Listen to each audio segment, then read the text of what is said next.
Сайн байцгаана уу? Наг Яндан гэдэг. Сая 12 дугаар ангид төгсөөд илслийн шалгалтаа өгөөд ерөнхийлөгчийн илгээлт 2100 гэдэг тэтгэлгэнд хамрагдаж чадсан. Шалгарч чадсан. За энэ бичлэгний өмнөх бичлэгийг нь хийсэн байгаа. Тэр бичлэг дээр юу ярьсан бэ гэх юм бол тухайн тэтгэлэгт хамрагдсан хүмүүсийн нэрс зарлагдсанаас хойш юу болсон бэ? Тухайн процесс болсон зүйлсийн алдаа дутагдaltaй зүйлс нь юу байсан бэ? Тухайн хүмүүсийн талаас алдаа дутагдaltaй тал нь юу байсан бэ? Тэгэнгүүтээ надад юу тохиолдсон? Босод хүүхдүүд яг ямар шоу байр байдалтай байсан бэ? Бид нартай ямар шоу байдлаар хандаж байсан бэ? Харьцаж байсан бэ гэдгийг ярьсан байгаа. За энэ бичлэгээр юу ярих юм бэ гэхээр тэрэн дээрээ арай илүү дэлгэрүүлээд тэтгэлэг гэж юу нь яг тэгвэл юу юм? Улс орны тэтгэлэг их сургуулиудынхаас яг ямар ялгаатайгаар явагддгийг засгийн газрын тэтгэлэг тийм өөр байд юм уу? За тэгээд хүмүүсийн санаа зовоод байгаа штэ татварын мөнгнөөс суралцж байгаа. Тийм чинь ажиллах хүчингээ бэлтгэн зөвөө гэд. Тэгвэл татварын мөнгө яг ямар учиртай юм? Татварын мөнгө хэрэг байдгийг яг таны керманаас хэдэн төгрөг энэ хүүхдийн сургалтын төлбөрт явдаг юм бэ гэдгийг ерөнхийдөө ярина. Дараагаар нь 404 хүүхэд байсан шүү дээ энэ жил шалгарч чадсан хүүхдүүдээс. Тэр 404 хүүхдүүдээс миний танилцаад эсвэл над руу бас мессеж бичиж холбогдсон хүмүүст юу тохиолдсон бэ? Тэр хүмүүсийн туршлага юу байв? Хоёр талыг барьж ярилцсана гэсэн үг. Яг яваагүй хүүхдүүдийн санал бодол ямар байв? Явсан хүүхдүүдийн харин ямар байв гэдгийг ярилцаад хоёр талыг авч хэлсэн. Зөвхөн надаар биш. Зарим хүмүүс яг хэлсэн байлээ. Би гэдэг юм айгүй их цантай айгүй эго өндөр тэнгэр татсан бүр өндөр оноотой биш юм байж гэж ярьж исэн. Тэр бичлэгэн дээр би тодруулж хэлсэнчлэн надад яг юу тохиолдсон юм? Учир нь надад ямар нэгэн өөр их сурвалж тодорхой төдийлөн байгаагүй, аль бис нэг сурвалж надад юуч байгаагүй, өөр хүмүүстэй би холбоо сүлбэтэй байгаагүй учраас би зөвхөн өөр дээрээ тулгуурлаж надад юу тохиолдсон юм бэ гэдгийг ярьсан. Тийм учраас first hand experience буюу надад тохиолдсон зүйлс чинь угаасаа л би л гэж явна штэ. Өөр яалгуулах гэдэг. За тэгвэл бичлэгэнд орцгоё. Хамгийн эхлээд тэтгэлэг гэж юу юм гэдэг дээр ярив. Тэтгэлэг гэдэг маань нэрнээс нь харж болж штэ. Тэтгэх гэдэг үгийн язгууртай байна те. Тэтгэнэ, дэмжинэ, туслана, ханганаа гэсэн үг байгаад байна. Харин англи үгийн утгаар нь translate-ийн надад өгсөн утгыг орчуулж та нарт хэлж өгөх юм бол за сурагчийн сурлага болон өөр бусад амжилтууд дээр үндэслэн сургалтын төлбөрт нь тусалж байгаа дэмжлэг гэдэг утгаар орж ирж ирсэн. За тэтгэлэг гэдэг маань тэгвэл юм байна. Тэгвэл их сургууль болон улс орнууд засгийн газруудын тэтгэлэг юугаараа ялгаатай байдгийг. Гэх юм бол та бүхний мэдж байгаачлан их сургуулиудын ихэнх нь хүүхдүүдийг шагнах байдлаар тэтгэлэг өгдөг. За Монгол сургуулиудын зарим нь бол за миний сурж байгаа сургууль гэх юм бол дүнгээ сайн байлгах юм бол тэтгэлэг авах боломжтой. Дүнгээ сайн байлгах хажуугаар мэдээж сайн дурын ажлууд байгаа. Тэгэх юм бол тэтгэлэг авах боломжтой гэж явдаг. Харин бусад сургуулиудыг сайн мэдгүй нь уучлаарай. За харин гадаадын ихтэй сургуулиудыг яриа л да. За жишээлбэл нөгөө өмнөх бичлэгэн дээр нэлээд яригдсан топ 100 сургууль гэдэг байгаа. Тэр 100 сургуулиудын зарим нь жишээлбэл Harvard гэдэг юм уу, UPenn гэдэг юм уу. Тэд нар маань өөрсдөө бараг л жижиг улсын хэмжээний төсөвтэй байдаг. Маш удаан хугацаанд ажилласан, маш том төсвийг ингээд цуглуулаад байж байгаа учраас маш өндөр төсөвтэй байдаг. Тэр төсвөөрөө яг хүүхдүүдээ шилж авлаа л гэхэд тэр хүүхдүүдийнхаа төлж чадахгүй зүйлсийг дэмжиж төлөөд өмнөөс нь төлөөд авах бэлэн бололцоотой байж байгаа. Гэхдээ тэр сургуулиудаас хамаарч идэг учраас топ 100 сургууль бүгдээрээ тэгдэг гэж би хэлдэг юм биш. Тэгж хэллээ шүү дээ. Тэр сургуулиуд болвол яг тэнцчил юм бол тусламжийн суурилсан тэтгэлэг боломжтой байдаг гэж хэллээ те. Тэр маань ямар учиртай юм бэ гэхээр тэр сургуулиуд бүр дэлхийд алдартай сургууль юм уу? Дэлхийд шилдэг гэж явж байгаа 50 гаруй мянган сургуулиас. Тэгчингүүтээ тэр сургуулиудын acceptance rate буюу хэдэн хүүхэд элсэх өргөдлөө явуулж байгаа юм. Тэр хүүхдүүдийн хэдэн хувь нь хүлээн зөвшөөрөгдөж тэр сургуульд элсэж орж чадж байгаа юм бэ? Тэр сургууль яг хэдийг нь хүлээн зөвшөөрж байгаа юм бэ гэдэг харьцаа байгаа байхгүй юу? Жишээлбэл Harvard гэхэд 100 хүүхэд өргөдлөө явуулаа гэхэд тэрнээс 2-3 хүүхэд л тэнцвэр тийм бага хувийн acceptance rateтэй байдаг. Тэрнтэйгээ адилхан яг elite гэж яриад байгаа штэ. За бусад харин 50-60% acceptance rate-нүүд нь тийм байдаггүй тийм үү? За ямартай ч нэг их сургуулиуд тусламжийн суурилсан тэтгэлгүүд топ 100 их сургуулиуд тусламжийн суурилсан тэтгэлэг ийм учиртай иймэрхүү байдлаар байдаг шүү гэдгийг хэлж өглөө. За дараагийн дүүл засгийн газрын тэтгэлэг яг энэс юугаар ялгараад байна гэдгийг яриа. Мэдээж өмнөх бичлэгний комент хэсэгт зөндөө олон хүмүүс угаасаа улсын татварын мөнгөөр өгж байгаа зү. Татварын мөнгөөр сургаж ич чамайг тэгээ бизнесээр сургах юм уу гэдэг хандлагатай хүмүүс маш олон байсан. За мэдээж та нарыг шүүмжлэхгүй мэдээж би яг юу ч хэлээгүй шүү дээ энэ тал дээр. Яг би тэтгэлэг авсан л юм чи намайг бизнесээр сургах ёстой гэсэн хандлага би ерөөсөө гаргаагүй байсан. Би юу хэлээд байгаа вэ гэхээр яагаад дутагдaltaй тэргүүлэх мэргэжлэрээ сургах гадал байна л гэж хэлсэн. Тэрнээс ч намайг бизнесээр сургасангүй гэж би ерөөсөө энэ тайтл байдлаар хэлээгүй шүү дээ. За одоо хэлье гэхээр тийм мэдээж татварын мөнгнөөс энэ зардлууд гарч идэг. За татврын мөнгө гэх юм бол байна штэ. Та бүхний мэдээж сарын цалин байгаа тий. Бизнес эрхлэгч байлаа гэхэд орлогоосоо ингээд 10% ч юм уу 20% ч юм уу өгдөг. Зарим улс орнуудад тэр нь 50% байдаг. Харин манай улс оронд харин гайгүй дундаж доор явждаг байхгүй таксын төлбөр. За таксын төлбөр иймэрхүү байна. Тэгвэл өмнөх оны байдлаар такс яг хэдэн төгрөг орчим байсан. Гэх юм бол 27 гаруй их 80 төгрөг байсан. Өмнө жилийн байдлаар шүү. Өмнө жилийн нийт татвараас орж ирсэн улс орны засгийн газрын орлого 27 гаруй их 80 төгрөг байсан. За энэний хэдэн хувь нь ямар зэрэний мөнгө нь энэ улсын ерөнхийлөгчийн илгээлт 2100 тэтгэлгэргүй явсан бэ гэхээр энэ илгээлт чинь ингээ 5 жилийн турш үргэлжилж байгаа штэ. За 5 жилийн турш үргэлжлэхдээ 1.3 их 80 төгрөг одоогор яг энэ тэтгэлгэргүй явсан гэдэг судалгаа байгаа юм байлээ. Яг ханаас харсан марчлаа. Гэтэ яг эн чинь ингээд ганцхан жилд биш. 5 жилийн турш 1.3 их 80 төгрөгийг иншээгээ ингээ оруулж байгаа. Харин ганцхан жилийн татвараас олж ирсэн мөнгө нь татвараас орж ирсэн өөрөө орлого нь улсынх 27 гаруй их 80 байгаа штэ. Энийгээ дундажлаа 5 дөржүүлэх юм бол бараг 80-аас 100 их 80 төгрөг байх боломжтой тийм үү. Тэгээд тэрний 1.3 их 80 гэхээр эн чинь өөрөө татвараас орж ирсэн мөнгөний бараг 0.1-ээс 2% хооронд байх боломжтой байхгүй юу. Тэгэхээр таны хармаанаас гарч байгаа хэдэн төгрөгийн тэтгэлэг рүү яваад байна вэ гэж бодох юм бол 20 төгрөгөөс 100 төгрөг л байх боломжтой. Таны татврын мөнгийг чинь бүр бүгднийг нь хоослоод ийшээ явуулаад байна гэсэн үг огтхосоо байхгүй. Тэрнэр санаа зовох шаардлагагүй. Татврын мөнгө харин яг хаашаа явдаг юм бэ гэх юм бол та яг Facebook-аас харсан байж магадгүй те. Тэдний их 80 төгрөг ийшээ явлаа, эдний их 80 төгрөг ийшээ явлаа гэд.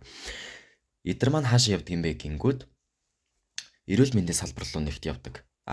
За би яг дараалуулаагүй шүү. Аль их мөнгөөр явдгаар нь дараалуулаагүй шүү. Зүгээр л санаж байгаа хэлж байна. Эрүүл мэндийн салбар руу явдаг.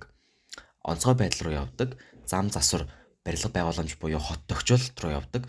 Эрдэм шинжилгээ сургалт, сургууль, сурлага гэх мэтчлэн сургуулиуд руу явж идэг.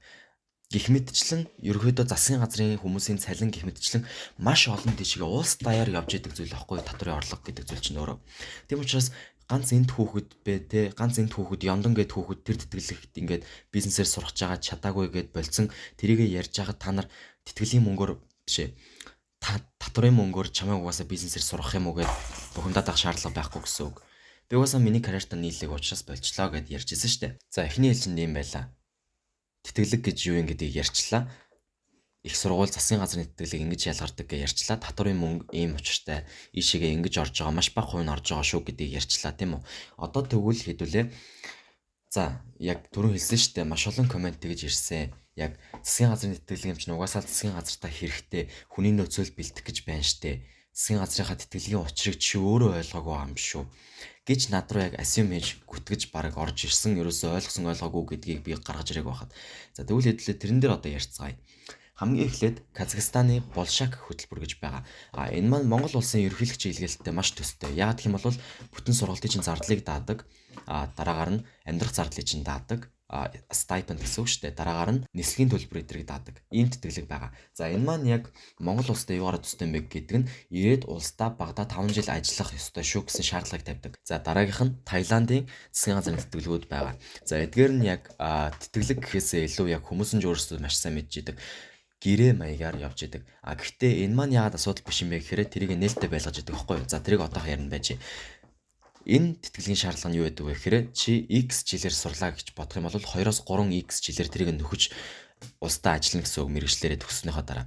Энэ нь юу гэдэг байгаа вэ гэхээр та жишээлбэл 4 жил бакалавр хамгаалж сурлаа гэж бодоход төгсөж ирээд улсдаа 8-аас 12 жил ажиллана гэсэн үг. Хэрвээ тэр гэрээг зөрчих юм бол penalty буюу шийтгэл гэж байгаа. Шийтгэл нь мэдээж яг төлбөрөө яг сургалтынхаа төлбөрийг яг авсан stipend амьдрах зардал юу гэдгийг тэдэртэйгээ нийлүүлээд төлөх гэсэн шийтгэл байгаа байхгүй Монгол улстай ихэнх адилхан. Зарим улс орнуудад тэр нь бүр ингээд 2-оос 3 дахин илүү нугалж төлнө гэсэн тийм заалтууд байдаг. Яг хүмүүсийг гэрээгээ зөрчихгүй байгаас сэргийлэх үднэс л дээ. Дараагийнх нь Австралийн MRBS буюу эмчээр сурах гэж байгаа анагаахын чиглэлээр сурах гэж байгаа оюутнуудад чиглэсэн тэтгэлэг байдаг.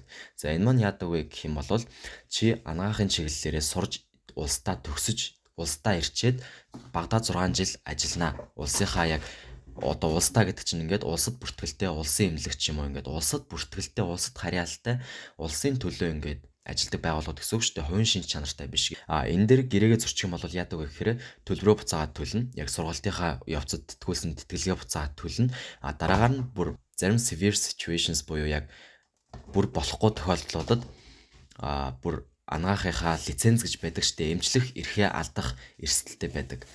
За, иймэрхүү байна. Яг энэ улсуудын Монгол улстай адилхан иймэрхүү улсуудын тэтгэлгүүдийг би та нарт хэлээд байна шүү дээ. Ялгаа нь юу юм бэ гэдгийг одоо би та нарт хэлж өгье. Яг Ёндон тэгвэл чи өөрийгөө бидний зөв гэдгийг л батлаад байгаа юм шүү. Чи өөрөө буруу хийснээр батлаад байгаа юм шүү гэж чи бодож магадгүй. Гэхдээ би ялгааг нь тайлбарлаад өгье. Ялгаа нь гэх юм бол би өмнөх бичлэгэн дээр юу гэж хэлсэн бэ гэхээр энэ зүйлээ ингээд албан ёсны вебсайт юуж байгаагүй, албан ёсны мэдээлэл юуж байгаагүй бидэрт ингээд эхнээсээ хэлээгүү гэж хэлсэн шүү дээ. Харин энэ улсуудын болохоор албан ёсны вебсайтууд байдаг. Албан ёсны мэдээлэл өгөх хүмүүс байж байгаа. Албан ёсны тийм ивентүүд бүр уулзалтууд хүртэл болж идэг. Бүх юм нь ингээд бүр тодорхой ойлгомжтой, ил тодорхой нээлттэйгээр явагдчихийдэг. Ямар нэгэн мэдээлэл хааж барьсан нуусан зүйлс огтхонч байдаггүй. Жишээлбэл одоо ингээд бүр ингээд хөтөлбөртөө орцсон, тал дондоо орцсон явж хаад гэрээ хийгээд чи ирээд энд жил ажиллах хэрэгтэй шүү биш. Бүр тэтгэлэгтэй хамрагдахаас өмнө энэ тэтгэлэг маань ийм байгаа шүү. Чи ирээд ийм байдлаар ажиллана, тэдэн жил ажиллана, ийм цалинтайгаар ажиллана гэдээ бүх юмыг нь тодорхой болгоод өгчдөг. Бүр цалингийнх нь хэмжээ хүртэл шүү. Ийм байгаа. Яг миний хэлээд байгааг ойлгож авах юм бол simplify хийгээд хэлэх юм бол Монгол улсын ойлгомжтой байж чадаагүй. Харин энэ улсуудын тэтгэлэг маань Монгол улсынхтай адилхан ирээд ажиллана гэд ингээд засгийн газартаа хэрэгтэй юм хийгээд шүү дээ. Засгийн газартаа эргүүлж ямар нэгэн байдлаар төлөөд байна. Тэрийгэ бүр анханаас нь тодорхой болгоцсон байгаа байхгүй юу? Мэдээж зарим хөгжингөө орн буюу манай Монгол улс шиг тийм амир бүр том гүрэн мөрөн болоогүй улс орнуудын иймэрхүү тэтгэлгүүд нь жоохон хаалттай байж идэг. Яг Монгол улсын шиг. Анханасаа бүрэн гүйцэд мэдээлэл өгөхгүй байжснаа тал дундаас нь ингээд бүх юмаа ингээд гаргаж ирээд байдаг жишээний. За, энэ маань яагаад миний хувьд жоохон алдаатай санагдсан бэ? Асуудалтай санагдсан бэ гэх юм бол мэдээж энэ улсуудын тэтгэлэг нь ингээд ийм нээлттэй байдгааг хэллээ шүү дээ. Тэгэхээр хүүхдүүд нь ямар хүлээлттэй орж байгааг мэдж байгаа. Зөв хүлээлттэй тавина. Би шигээ орвол надад ингэж туслана, би харин энийг нь хийж чадна гэдэг ч юм уу. Над шиг бодолтой хүүхдүүд байх юм бол би ингэх юм бол цаг алдах юм байна. Энийг би сонгож болохгүй юм биш үү? Надад тохирохгүй юм байна гэд болно гэсэн үг байхгүй. Сонголтоо анханасаа зөв хийчнэ. Ямар нэгэн сандралт байхгүй, ямар нэгэн тийм ийм барьж удирдсан сандралтай айцтай зүйлс бага байна гэсэн үг. Тэгснээрээ засгийн газартаа итгэл нь өөрөө дагаад нэмэгдэнэ гэсэн үг байхгүй иргэдийнхаа зүгээс. За, харин Монгол улсын шиг зарим хөгжингөө буурай улс орнуудын тэтгэлгүүд нь ийм албан хилэн дор нуугдсан эсвэл бол хөтөлбөр дундынхаа үеэс ингээд бүх зүйлээ тодорхой болгож штэ яг анханасаа биш. Тэгснээрээ зөрүүлээд иргэдийнхаа итгэлийг хүлээж чадах нь багаснаа гэсэн үг байхгүй юу? Гэхдээ бас дахиад нэг зүйл байгаа нь энэ улсууд дээр болохоор би ямар нэгэн эрэлттэй тэргүүлэх мэргэжлэр суралцсанаа заавал гэсэн шаардлагууд баг олоог байхгүй юу? Тэгэхээр манай Монгол улсын тэтгэлэг дээр тэм зүйл байсан. Өмнөх бичлэгэн дээр яг ярьсан штэ. Тэрэн дээр яасан бэ гэхээр миний хэлсэн зүйл нь энэ хүмүүс бага мөнгөөр хүний нөөцөө бэлдээд байна. Өөрсдөө тэр мэргэжлүүдэд суралцах, ажиллах боломжийг нь тавьж өгөхгүй байгаа хэрнээ тэтгэлэг гэж нэрлээд хүний нөөцөө бэлдэж байна гэж хэлсэн. Энэ нь болвол яг нэг байдлаараа үнэн. Яг гэвэл энэ улс орнуудын тэтгэлэг нь ямар нэгэн мэргэжил заагаагүй байгаа байхгүй. Хичнээн би бизнесээр сурлаач гэсэндээ яг улсдаа эргэж ирээд би бизнесээр сурч болох мэргэжлүүд өчнөө байгаа тийм үү. Дор ядаал улсын компанид ороод би хүний нөөцөөр ажиллаж чадах байхгүй. За, дараагийнх нь гэх юм бол одоо ямар хэсэг рүү орох гэж байгаа вэ гэхээр энэ тэтгэлэгт сонгоод энэ 404 хүүхдээс шүү дээ яг гарын үсгээд зураа за энэ бэлтгэл хөтөлбөрт хамрагдана гэд явсан хүүхдүүдээс хоёртой нь би иргэн холбогдоод яг тэр үе дээр танилцсанаас байхгүй. Иргэн холбогдоод за ямар шүү зүйлс болсон бэ бодож санаж байгаа юм байвал бичээд өгөөрэй гэд асуусан. Тэгээд тэр хоёр хүүхд маань яг хоёр өөр зүйлс хэлсэн байгаа. Нэг нь бол яг иймэрхүү процесс болсон гэж хэлсэн бол нөгөөх нь иймэрхүү санагдсан гэж хэлсэн. Тэр эхлээд иймэрхүү процесс болсон гэдэг дээрээс нийтлээ эхлээд ярилцъя. За, энэ хүүхд бичгтээ өчигдөр 9 сарын 2-нд шүтээс дээр уулзалт хийсэн. Нэгт амар олон хүүхэд байсан. Хоёрт мэдээлэл өгсөн ч зарим нэг зүйл дээр ахин тодруулах хэрэг байсан. Тодорхой хэдэн асуултанд хариулж чад хүүхдүүд ахаад асуух гээд гараа өргөөд байхад за бүгдээрээ уулзалтаа дуусгая гээд гараад явчих байгаа. Тэгээд бас өөрсдийгөө ерөнхийлөгчийн тэтгэлэг гэхгүй боловсролын зээлийн сангаас олгох санхүүжилт гэж байснаа дурдах ёстой байхаа. Топ 100 сургуульд өнгөрсөн жил 40-од л хүүхэд явсан гэж байгаа юм. Тэгснээ энэ жил 10 хэдэн хүүхдийн тоо заана энтер гээд төсвөө яриад байсан. Үлдсэн хүүхдүүд нь гэрээтэй сургуулиуд руу явдаг. Явж чадаагүй нь бэлтгэл хөтөлбөрт суусан мөнгөө буцааж төлнө гэсэн. За энэ дээр боловсролын зээлийн сангаас олгох санхүүжилт гэдэг маань бол угаасаа яг нэг алдаатай зүйлс байхгүй. Яг санхүүжилт гэдэг маань өөрөө тэтгэлгээл яг хэлээд байгаа гэж би ойлгож байгаа. За дараагаар нь ямар сургуультай гэрээтэйг нь бүү мэд жил бүр өөрчлөгддөг болохоор сайтн дээрээ тэгж байгаад тавина л гэж дуурч байсан. Тухайн улс руу тухайн сургуульд сурахад цаанаас нь хүний тоо ирдэг юм гин. Тийм болохоор квотанд оруулж жагсаадаг юм байна. Миний бодлоор бол анханасаа эрсдэлтэй санагдаж байсан ч гэр бүлийн албан шахаллагаар ингэж явж байгаа болохоор амар муухай мэдрэмж төрж байгаа. Хоёрны уулзалтын дараа нилээдгүй олон хүүхэд ямар эрсдэлтэй юм бэ гэд эргэлзээнд орсон харагдаж байсан. Топ 100 сургуулиуд руу apply хийхдээ буюу өргөдлөө явуулахдаа хамгийн доод талдаа IELTS 7.5 оног шаардаж байгаа юм байна лээ бас. Ер нь бол яс махаад сайтал хичээж мэрийгээд 5 жил сураад төгсөж ирээд 12 сарын дотор харьяа хороондоо ажилд орохгүй бол бүх сурсан төлбөрийг буцаан төлнө, эсвэл 5 жил ажиллана. Та эндээс цугтааж чадахгүй гэж анхааруулж байна лээ гэсэн байна. Тийм дараагаар нь дахиад нэг чат зүйл бас бичсэн байсан. Өнгөрсөн жил явсан ах Google Meet-ээр туршлагаа хуваалцаж байгаа нь таны бичлэгийг үзээд ер нь бол үнэн гин. За миний өмнөх оруулсан бичлэгийг хэлж ах шиг байна. Тэгээд энэ тэтгэлэг нь сургалтын төлбөр, оюутны байр, стипend өгнө гэд тэр нь 6 сард нэг удаа орж ирдэг гэж байна. Хувь хүнээс эрүүл мэндийн даатгал, онгоцны физ, application fee, интернет, тогны мөнгө юу байдгийг бас төлбөрнүүд гардаг гэж байгаа. Энэ хүн бол ер нь л энэ тэтгэлэг нэх worth it биш. Өөр улсын засгийн газрын тэтгэлэг, буцалтгүй тэтгэлэг илүү дээр шүү гэж зөвлөсөн. За worth гэдэг маань бол тохиромжтой биш, нэх тийм сайхан зүйл биш л гэж хэлээд тах шүү. За энэ хүүхдэд бол ийм зүйлс тохиолдсон байна. Яг намайг хагасаа өдөр татгалзах өргөдлөө өгснөөс хойш энэ хүүхдэд ийм зүйл тохиолдсон байна гэдгийг над руу бичиж явуулсан байна, тийм ээ. За мэдээж нэг талдаа ийм зүйл ярьж байхад нөгөө талдаа өөр зүйлс ярьсан хүүхдүүд ч бас байсан. Тэдгэрийг нь хэдүүлээ хоёр дахь хүүхдийнхаа чатыг уншичаад орох гээд байгаа штэ. За одоо хэдүүлээ хоёр дахь хүүхдийнх руугаа оръё. Энэ хүүхд маань өөрөө сонгоод явсан байхгүй юу? Энэ хүүхд маань өөрөө сонгоод гарын үсгээ зураад бэлтгэл хөтөлбөртөө хамрагдсан. За тэгээд одоо юу бичсэнийг уншия заяа. Мэдээлэл амар ховс байсан. Юугүй уцтаж дуудснаа, ямар ч ойлгохтой мэдээлэл өгөөгүй, бараг байцааж байж хэдэн үг гаргаж авсан. За энэ маань бол яг анх нэр зарлагдсанаас хойш үйл явдлыг яриад байна штэ. Дээрээс нь сонголт маш хоцорч ирсэн. Бүх хүүхдүүд сургуулаа олоод орцсон байхад тулгаж залгаснаа гинэт сургуулаасаа гар энтергээд ядаж сар байтугай 2-7 хоногийн өмнө хэлсэн бол нэг асуудал гарахгүй байсан. Амжилтгүй сурах юм бол хөөгдөж өрөнд ордог нь бас хэцүү. Ганц хоёр биш бараг 100 сая өрөнд орох болохоор маш эрсдэлтэй. Бусдаар бол муулаад байх юм байхгүй. Монгол оюутнуудаа дээш нь татах зорилготой гоё тэтгэлэг. Эргэлзээд байвал татгалзаж болно. Хинч шахаж шаардаагүй. Ганцхан жил бүхнээ дайчилчих юм бол тэтгэлгээр сонгосон сургуульдаа сурна. Гадаадд average төгссөн ч маш их нэр хүнд олж авч маш олон хаалганууд нэгдэнэ. Харин ирээд 5 жил Монголда ажил хийх нь 50-50.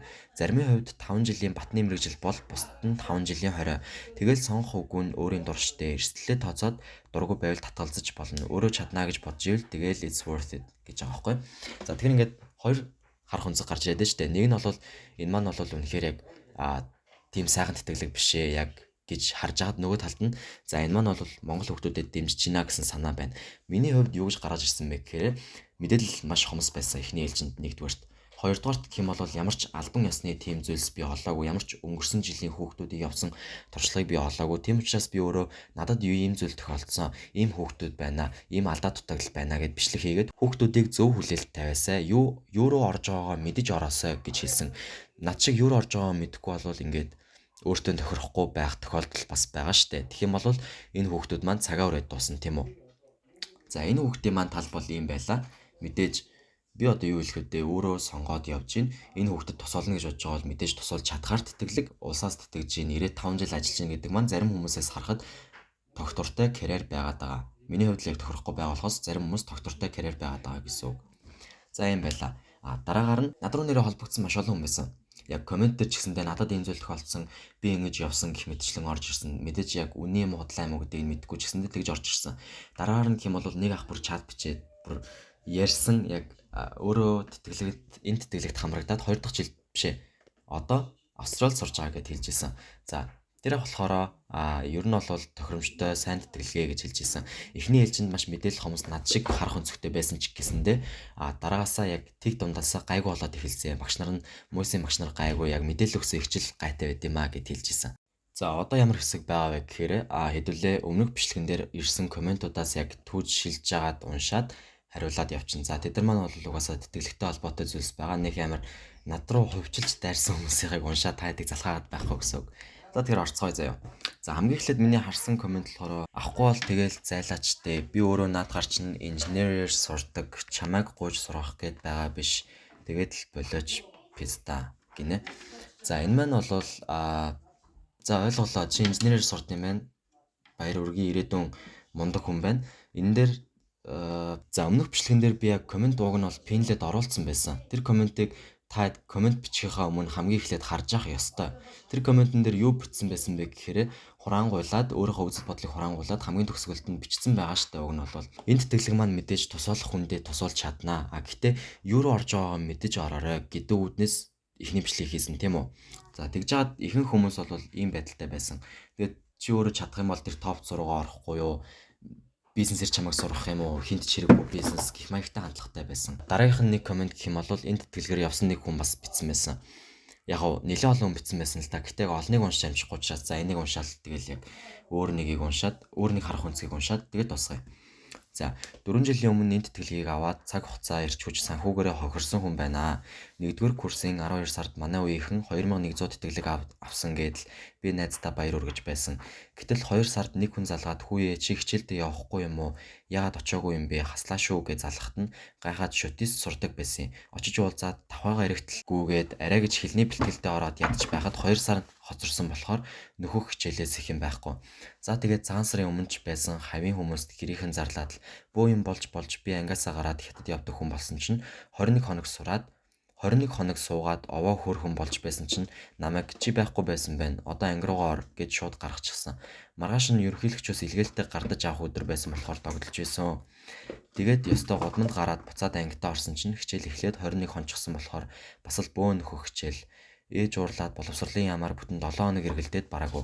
Эхний намайг оруулсан их чинь одоо нэгэнт өнгөрсөн юм чинь яаж игээд явуулж болох байхаа эдэргээд санаа зовсондоо худлаа үний юм яриад за боли дарга дээр нь орё гэд ортол эхлээд ёстой бидний буруу хохирол барагдуулна гэдэл за би эргээд мэдэгдээ эдэргэснэ 10-аад хоног таг болсноо сайн нэг утсаа авснаа би яаж мэддэг юм албатай юм уу гэсэн өнгө аястай ярьж энэ бүхэн дууссан байдیں۔ Хан уулын номинг сонгон хайрхны номинтой андуурсан гэж хэлсэн. Энэ бол боломжгүй зүйл байсан юм байна лээ. Зүгээр л танилынхаа хүүхдийг оруулж хад байхад нь нэг ажилтнаа нь бодилсан байх гэж таамагласан да. За энэ хүний хувьд бол анханасаа хичээлээ алдсан юм байна. Тэгэхээр тэндээс асуудал уран гарч ирсэн байж магадгүй. Гэтэ яг юу тохиолдсноо бичсэн баярлалаа. Мэдээж хүн болгонд адилхан зүйл тохиолдохгүй шүү дээ. Нэг тэтгэлэг байгаа ч гэсэндээ. За ямар ч тач үлдсэн нэг комментиг нь олж чадахгүй байна. Гэтэ тэр комментэн дээр юу гэсэн байсан бэ гэхээр би энэ тэтгэлэгт хамрагдаад одоо явж байгаа маш зөв байгаа. Амьдралынхаа найзуудыг олсон, маш гой зүйлс тохиолдсон. Карьер нь ч гэсэндээ 5 жил улстай ажиллана гэдэг маань доктортой карьераа гих байдалтай коммент байсан. Гэтэ тэр маань мэдээж бол зөв.